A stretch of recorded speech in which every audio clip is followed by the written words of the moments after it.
அருளே உருவான அன்னை விஷ்ணு துர்க்கை திருக்கருணையாலே இந்த அமாவாசை எப்படி நாம் கொண்டாட வேண்டும், அமாவாசையில் நம்மளுடைய மூதாதையரை நாம் எப்படி வணங்க வேண்டும், எப்படியெல்லாம் அவருக்காக நம்ம வணங்கினா நம்ம வீட்டில் நல்லது நடக்கும்.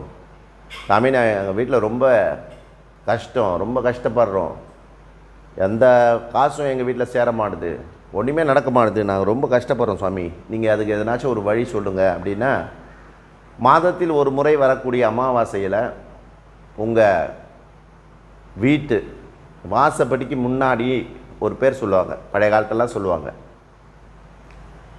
வாசப்படிக்கு முன்னாடி உட்காந்துங்க, வராண்டான்னு சொல்லுவாங்க. அது பேர் என்னது? வராண்டா. அதை பிரித்து பாருங்கள், வராண்டா. அந்த வாசப்படிக்கு முன்னாடி தான் அனைத்து ஆன்மாக்களும் வந்து இருக்கக்கூடிய இடம்தான் வராண்டா. அதனால தான் நம்ம பழைய காலத்து வீட்டிலலாம் வராண்டா, நட, படுக்கை அறை, அடுமனை. அடுமனைனா என்னன்னு தெரியுமா? யாருக்கும் தெரியாது இப்போ. ஆனால் நான் தமிழ்னு எல்லாம் தலையில் வச்சுன்னு ஆடுவான். அடுமனைனா என்னன்னே தெரியாது. அதை மறி அடுப்பாங்கரைன்னு ஆயிடுச்சு. இப்போ கிச்சன் எல்லாம் என்ன சொல்லுவோம், இப்போ கிச்சன் அப்படின்னுவாங்க. அதனால் வராண்டா.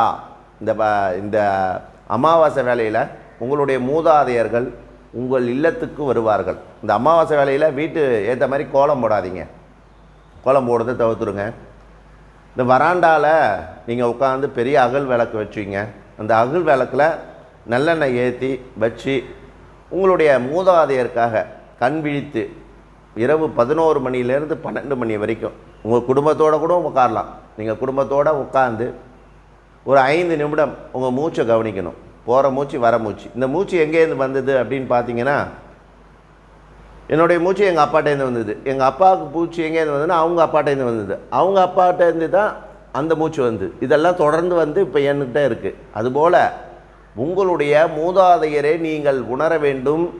அவர்கள் உங்கள் இல்லத்துக்கு வந்து உங்கள் இல்லத்தில் பலதரமான நன்மைகள் செய்ய வேண்டும் என்றால் இந்த அமாவாசை வேளையில் இரவு 11 மணியிலிருந்து 12 மணி வரை தூக்கத்தை துறந்து, செல்ஃபோன்லாம் பார்க்குறீங்க இல்லையா, 12 ஆகிடுது, 1 ஆகிடுது, அப்போ கூட செல்ஃபோன் பார்ப்போம், தூக்கம் வராது. ஏன்னா எந்த ஒரு காரியம் உங்கள் மனதுக்கு பிடித்து நீங்கள் செய்தாலும் உங்களுக்கு அதில் சோர்வை அடையாது. இதை நல்லா புரிஞ்சுக்கணும். ஆண்ட்ராய்டு ஃபோன் நோண்டும் போது நோண்டிக்கினே 1 மணி நேரம் இல்லை, 2 மணி நேரம், 3 மணி நேரம், 4 மணி நேரம் போயிருந்தே தெரியாது. அந்த மாதிரி உங்களுடைய மூதாதையரை நீங்கள் வசப்படுத்த வேண்டும், உங்கள் இல்லத்தில் வயப்படுத்த வேண்டும், அவர்களுடைய ஆசி உங்களுக்கு வேண்டும் என்றால் இரவு அமாவாசை வேளையில் இரவு 11 மணியிலிருந்து 12 மணி வரை உங்கள் குழந்தை, உங்கள் வீட்டுக்காரு, நீங்கள், உங்கள் பொண்ணு, உங்கள் பையன் எல்லாம் உட்காந்து ஒரு கூட்டு பிரார்த்தனை, என்னுடைய தாத்தா பாட்டை முப்பாட்டனுக்காக நான் இந்த 1 மணி நேரம் என்னுடைய வாழ்நாளை செலவு செய்கிறேன். அந்த அமாவாசை வேளையில் 1 மணி நேரம் நீங்கள் செலவு செய்தால் உங்களுடைய வாழ்க்கையிலே பெரிய பெரிய மாற்றம் நடக்கும். இது நிதர்சனமான உண்மை. இது சித்தர்கள் எனக்கு சொன்னதை தான் நான் உங்களுக்கு சொல்கிறேன். இது மெல்ல மெல்ல நம்மளோட கலாச்சாரம் மெல்ல மெல்ல தேய்ந்து கொண்டு இருக்கிறதுனால இந்த நிகழ்வு நீங்கள் செய்யுங்க. நம்ம மலையனூரில் பார்த்தீங்கன்னா நைட்டு தான் அம்மாவுக்கு ஊஞ்சல் நடக்கும். இந்த சித்தர்கள் எதற்காக இதை செய்தார்கள் என்றால், நல்ல ஆன்மாக்கள் அந்த சுடுகாட்டு பகுதியில் வரும். அதனால தான் நம்ம வீட்டு வாசப்படிக்கு முன்ன இருக்கிற இடத்து பேர் வராண்டா. வராண்டா. மற்ற ஆன்மாக்கள் வரக்கூடிய இடம்தான் வராண்டா அப்படின்னு சொன்னாங்க. இதை பொருட்டு அந்த வராண்டாவில் ஒரு பெரிய அகல் விளக்கு, அந்த அகல் விளக்கு ஒரு 1 மணி நேரம் இல்லை 3/4 மணி நேரம் எரிய வேண்டும், ஜோதியாக எரிய வேண்டும். எரியும் போது என்னுடைய மூதாதையரை, என்னுடைய அப்பா, என்னுடைய தாத்தா, எங்களுடைய கொள்ளு தாத்தா, என் பாட்டி, பூட்டன், முப்பாட்டனை ஒரு தமிழ் வருடம் 6 மாதத்தில் நீங்கள் வணங்கினால் உங்கள் வாழ்க்கையிலே, உங்கள் வீட்டிலே ஒரு சுபட்சமான ஒரு மாற்றம் வரும்.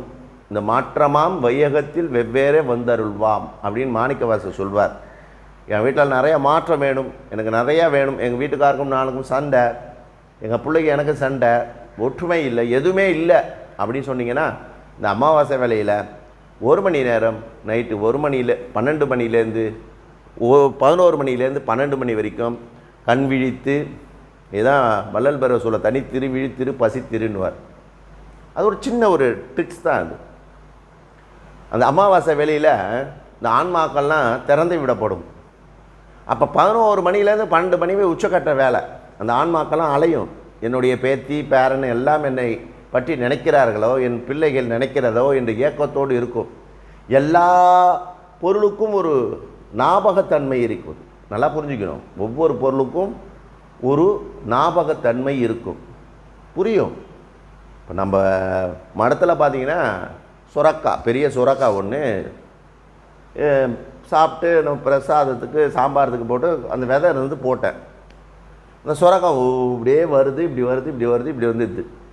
அந்த சுரக்காய் நானும் பேசி ஒரு கவர் கட்டி அது மேலே ஏறுன்னேன். ஏறுது. அந்த சுரக்காய் விதையில் அவ்வளோ கண்டென்ட் இருக்குது, ஞாபக சக்தி இருக்குது. ஒரு காம்புக்கு ஒரு காம்பு அது பூ விடுது. சாதாரண சுரக்காய் விதை போய் வாங்கினீங்கன்னா 5 ரூபா 10 ரூபா இருக்கும். அதில் அவ்வளோ கண்டென்ட் இருக்குது. அதுபோல் உங்களுடைய மூதாதையருக்கும் ஆன்மாக்கும் சக்தி இருக்கிறது.